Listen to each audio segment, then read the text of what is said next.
உங்கள் வீட்டில் மீந்து போன சப்பாத்தி இருந்தால் இதுமாரி லூடன் பண்ணி சாப்பிட்டு பாருங்கள். லூடன் செய்யறதுக்கு இந்தமாரி கட் பண்ணால் ஈஸியாக இருக்கும்.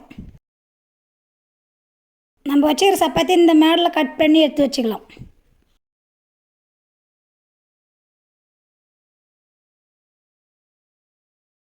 இப்படி நீட்டாக கட் பண்ணி எடுத்துக்கோங்க. இப்போ வெங்காயம், தக்காளி, கேரட்டு, பீன்ஸு, இஞ்சி, பூண்டு, குடமிளகா, கறிவேப்பிலை எல்லாத்தையும் நறுக்கி வச்சுக்கோங்க. இப்போ தவாவில் 4 டீஸ்பூன் எண்ணெய் காஞ்சதும் நறுக்கி வச்சு இஞ்சி பூண்டை போட்டுக்கலாம். இஞ்சி பூண்டு வதங்கட்டும். கட் பண்ணி வச்சுக்கிற வெங்காயத்தை போட்டு வதக்கணும்.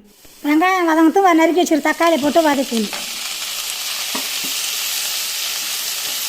1 teaspoon garam masala, 1 teaspoon chilli powder, 1 teaspoon மல்லித்தூள், கொஞ்சமாக மஞ்சள் தூளை போட்டு நல்லா வதக்கலாம். தேவையான அளவு உப்பு. இப்போ அதெல்லாம் நல்லா வதங்கிட்டோடனே பீன்ஸு கேரட்டை போட்டு நல்லா வதக்கலாம். நறுக்கி வச்சுக்கிற குடமிளகாய் போட்டு நல்லா வதக்கலாம்.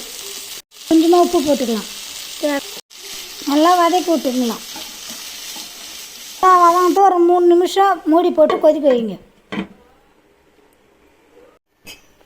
இந்த அளவு வெந்ததும் சப்பாத்தி நம்ம கட் பண்ணி வச்சு சப்பாத்தி அதில் போட்டு கிண்டிக்கலாம்.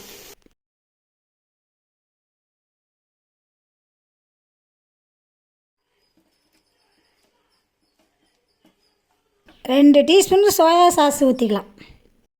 1 டீஸ்பூன் டொமேட்டோ சாஸ். நல்லா மிக்ஸ் பண்ணிக்கோங்க. சப்பாத்தி லூடன்ஸ் ரெடி. இப்போ கொத்தமல்லி தழையை போட்டு இறக்கி வச்சுக்கலாம்.